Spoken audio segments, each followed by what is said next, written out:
ಶ್ರೀಗಳ ಜನ್ಮ ದಿನೋತ್ಸವದಂದು ಶಿಷ್ಟಾಚಾರದಲ್ಲಿ ಗೊಂದಲ. ಕೇಂದ್ರ ಸಚಿವ ಸೋಮಣ್ಣ ವಿರುದ್ಧ ಸಾಮಾಜಿಕ ಜಾಲತಾಣದಲ್ಲಿ ಟೀಕೆ.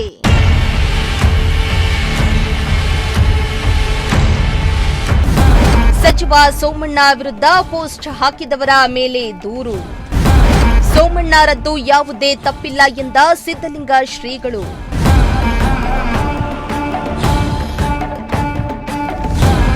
ಸಿದ್ದಗಂಗಾ ಮಠದ ಆವರಣದಲ್ಲಿ ನಡೆದಾಡುವ ಶ್ರೀ ಶಿವಕುಮಾರ ಸ್ವಾಮೀಜಿಯವರ 119ನೇ ಜನ್ಮ ದಿನೋತ್ಸವ ಹಾಗೂ ಗುರುವಂದನಾ ಕಾರ್ಯಕ್ರಮ ಅದ್ದೂರಿಯಾಗಿ ನಡೆಯಿತು. ರಾಷ್ಟ್ರಪತಿಗಳು ಸಹ ಕಾರ್ಯಕ್ರಮದಲ್ಲಿ ಭಾಗಿಯಾಗಿದ್ದರು. ಕಾರ್ಯಕ್ರಮದಲ್ಲಿ ಶಿಷ್ಟಾಚಾರ ಹೆಸರಿನಲ್ಲಿ ಸಿದ್ದಗಂಗಾ ಶ್ರೀಗಳನ್ನ ಕಡೆಗಣಿಸಲಾಗಿತ್ತು ಎಂದು ಕೆಲವರು ಸೋಷಿಯಲ್ ಮೀಡಿಯಾದಲ್ಲಿ ಕೇಂದ್ರ ಸಚಿವ ವಿ ಸೋಮಣ್ಣ ಅವರ ವಿರುದ್ಧ ಪೋಸ್ಟ್ ಹಾಕಿ ವ್ಯಾಪಕವಾಗಿ ಟೀಕೆ ಮಾಡಿದ್ರು. ಇದೀಗ ಸಿದ್ದಲಿಂಗ ಶ್ರೀಗಳು ಮಾಧ್ಯಮದವರಿಗೆ ಈ ಕುರಿತು ಸ್ಪಷ್ಟನೆಯನ್ನ ನೀಡಿದ್ದಾರೆ.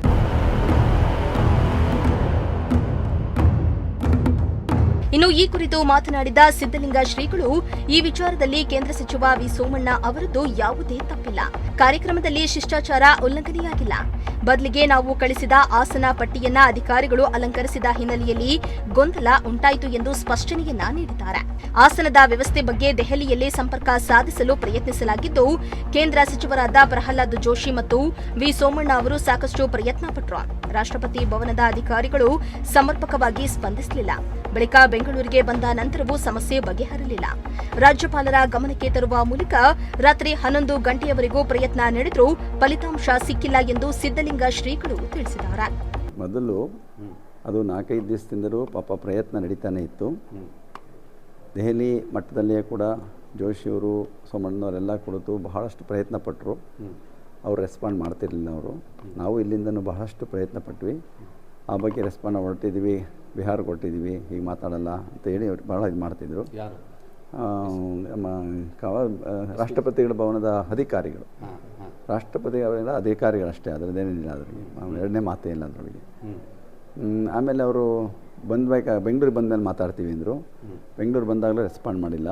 ನಮ್ಮ ರಾಜ್ಯಪಾಲರ ಗಮನಕ್ಕೆ ತಂದ್ವಿ. ರಾಜ್ಯಪಾಲರು ರಾತ್ರಿ 11 ಗಂಟೆ ತನಕ ಪ್ರಯತ್ನ ಪಟ್ಟವರು. ಅವರು ಪಾಪ ರಾಜ್ಯಪಾಲರು ಹೇಳಿದ್ರು, ರಾತ್ರಿ 11 ಗಂಟೆ ತನಕ ನಾನು ಇದು ಮಾಡಿದ್ದೀನಿ ಅಂತ ಬಗ್ಗೆ ಮಾತನಾಡಿದ್ರು. ಆಮೇಲೆ ನಾವೇನು ತಿಳ್ಕೊಂಡು ಏನು ಪರವಾಗಿಲ್ವಲ್ಲ, ಕೂತ್ಕೋಬೋದು ಅಂತ ನಾವು ಹೆಸರು ಚೇಂಜ್ ಮಾಡಿ ಹಾಕಿದ್ವಿ. ನಾವು ಅಂಥದ್ದೇನಾಗಲ್ವಲ್ಲ, ಬಂದ ಮೇಲೆ ಕುತ್ಕೋಬೋದಲ್ವ, ಇನ್ನೇನು ಅವ್ರು ಬಿಟ್ಕೊಟ್ರೆ ಇನ್ನೇನು ಜೋಶಿ ಪಕ್ಕದಲ್ಲಿ ಕೂತ್ಕೊಂಡ್ರೆ ಏನು ತೊಂದರೆ ಇಲ್ವಲ್ಲ ಅಂತ ನಾವು ತಿಳ್ಕೊಂಡ್ವಿ. ಆದರೆ ರಾಷ್ಟ್ರಪತಿಗೆ ಭಾಳ ಅಧಿಕಾರಿಗಳು ಅದರ ಬಗ್ಗೆ ಯಾಕೋ ಭಾಳ ಸೀರಿಯಸ್ ಮ್ಯಾಟರ್ ತಗೊಂಡ್ರು ಅಂತ ಕಾಣಿಸ್ತದೆ. ತುಂಬ ನಮಗೆ ಅವರು ಆ ಥರ ತಾಂತಾರೆ ಅಂತ ಗೊತ್ತಿರಲಿಲ್ಲ ಅದೆಲ್ಲ. ಇನ್ನು ರಾಷ್ಟ್ರಪತಿಗಳ ಪಕ್ಕದಲ್ಲಿ ಕುಳಿತುಕೊಳ್ಳಬಹುದು ಎಂಬ ಮನೋಭಾವದಿಂದ ಮಠದ ವತಿಯಿಂದ ವ್ಯವಸ್ಥೆಯನ್ನ ಮಾಡಲಾಗಿತ್ತು. ಆದರೆ ರಾಷ್ಟ್ರಪತಿಗಳ ಭದ್ರತಾ ಸಿಬ್ಬಂದಿಗಳು ಪ್ರೋಟೋಕಾಲ್ ಪ್ರಕಾರ ಕ್ರಮ ಕೈಗೊಂಡು ಆಸನ ವ್ಯವಸ್ಥೆಯನ್ನ ತಿದ್ದುಪಡಿ ಮಾಡಿದ್ರು. ರಾಷ್ಟ್ರಪತಿಗಳೊಂದಿಗೆ ನೇರವಾಗಿ ಮಾತನಾಡಲು ಅವಕಾಶ ನೀಡಿದಿರುವುದು ಪ್ರೋಟೋಕಾಲ್ನ ಭಾಗವಾಗಿದ್ದು, ಇದನ್ನ ದೊಡ್ಡ ವಿಷಯವನ್ನಾಗಿ ಮಾಡಬೇಕಾದ ಅಗತ್ಯವಿಲ್ಲ ಎಂದು ಸಿದ್ದಲಿಂಗ ಶ್ರೀಗಳು ಮನವಿಯನ್ನ ಮಾಡಿದ್ದಾರೆ. ರಾಷ್ಟ್ರದ ಘನತೆ ಕಾಪಾಡುವುದು ಎಲ್ಲರ ಕರ್ತವ್ಯವಾಗಿದ್ದು, ರಾಷ್ಟ್ರಪತಿಗಳಿಗೆ ಗೌರವ ತೋರುವುದು ಮುಖ್ಯ. ಅಲ್ಲದೆ ಸೋಷಿಯಲ್ ಮೀಡಿಯಾದಲ್ಲಿ ಹರಿದಾಡ್ತಾ ಇರುವ ಮಾಹಿತಿಗಳು ತಪ್ಪಾಗಿದ್ದು, ಭಕ್ತರು ಯಾರೂ ಬೇಸರವನ್ನ ಪಡಬಾರದೆಂದು ತಿಳಿಸಿದ್ದಾರೆ. ಕಮಾಂಡರ್ ಯಾರೋ ಬರ್ತಾರಲ್ಲ, ಅವರೆಲ್ಲ ಅವ್ರು ಹಿಂಗಿದೆ ಹಂಗೆ ಕೂತ್ಕೋಬೇಕು, ಆ ಜಾಗದಲ್ಲಿ ಈ ಥರ ಇದೆ ನೋಡಿ, ಪುಸ್ತಕ ನೋಡ್ಬಿಟ್ಟೆಲ್ಲ ಅಷ್ಟೊತ್ತಿಗೆ ಇವರೆಲ್ಲ ಹೋದರು. ಜೋಶಿ ಇವರೆಲ್ಲ ಕೆಳಗಡೆ ಹೋದರು, ಮಾತನಾಡೋಕ್ಕೆ ಬಿಟ್ಟಿಲ್ಲ. ಅವ್ರನ್ನ ಒಳಗಡೆಗೆ ರಾಷ್ಟ್ರಪತಿ ಭೇಟಿ ಮಾಡೋಕ್ಕೆ ಬಿಡಲಿಲ್ಲ. ಜೊತೆಗೆ ಅಷ್ಟೊತ್ತಿಗೆ ಗವರ್ನರ್ಗೆ ಬೇಸರ ಆಯಿತು. ಅವ್ರಿಗೂ ಗವರ್ನರು ಕೆಳಗಡೆ ಎದ್ದು ಹೋದರು ಪಾಪ. ಅವ್ರನ್ನೂ ಕೂಡ ಒಳಗಡೆ ಅಲೋ ಮಾಡಲಿಲ್ಲ. ನೀವೇನು ಹೇಳಬೇಕು ಹೇಳಿ, ನಾವು ತಿಳಿಸ್ತೀವಿ ನಮ್ಮ ಮಾತು ಅಂತಂದ್ರಂತೆ. ಈ ಬಗ್ಗೆ ಹೋಗಿ ಈ ಥರ ಅಂತ ಹೇಳಿದಾಗ ಇಲ್ಲ ಆಗೋದಿಲ್ಲ ಅಂತಂದ್ರು ಅಂತ ಅವ್ರು ಬಂದು ಈಚೆಗೆ ತಕ್ಷಣ ಬಂದು ಹೇಳಿದ್ರು ಅಂತಂದ್ರಂತೆ.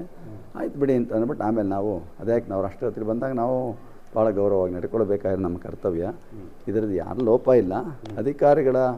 ಅವರ ಅಧಿಕಾರಿಗಳ ಮಟ್ಟದಲ್ಲಿ ಇದಕ್ಕೆ ಸರಿಯಾಗಿ ಸ್ಪಂದನೆ ಆಗಿಲ್ಲ ಅನ್ನೋದೊಂದು ಬಿಟ್ಟರೆ ಬೇರೆ ಯಾವುದಿಲ್ಲ. ರಾಷ್ಟ್ರಪತಿಗಳ ಭವನದಲ್ಲಿ ಯಾವ ರೀತಿ ಕೂರಬೇಕು ಅನ್ನೋದಂತೂ ನೀಲನಕ್ಷೆ ಮೊದಲೇ ರೆಡಿ ಆಗಿತ್ತು. ಅವರು ನಾವು ಕಳಿಸಿದ್ದಂಗೆ ಮಾಡಲಿಲ್ಲ.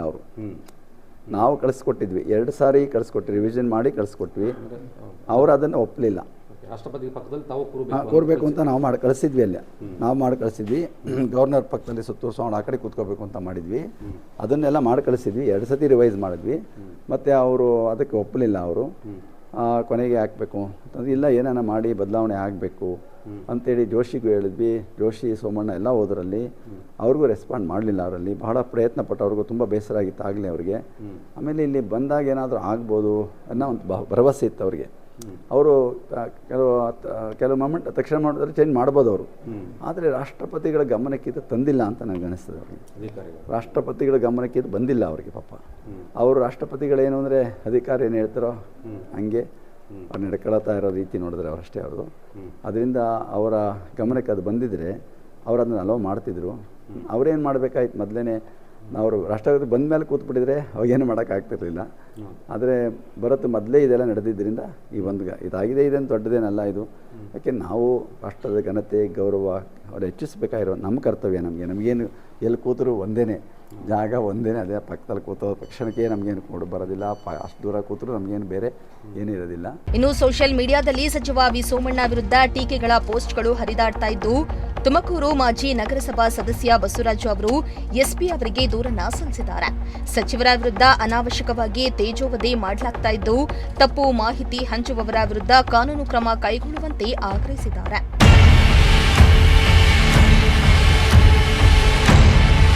ಒಟ್ಟಾರೆ ಸಿದ್ಧಗಂಗಾ ಮಠದಲ್ಲಿ ನಡೆದ ಈ ಶಿಷ್ಟಾಚಾರ ಗೊಂದಲ ಇದೀಗ ರಾಜಕೀಯ ತಿರುವನ್ನ ಪಡೆದುಕೊಂಡಿದ್ದು, ಮುಂದಿನ ಬೆಳವಣಿಗೆಗಳತ್ತ ಎಲ್ಲರ ಗಮನ ನೀಡಿದೆ. ಕ್ಯಾಮರಾ ಪರ್ಸನ್ ರಾಕೇಶ್ ಜೊತೆ ದೀಪಕ್ ಕೆಂಕೆರೆ, ಪ್ರಜಾಶಕ್ತಿ ಟಿವಿ, ತುಮಕೂರು.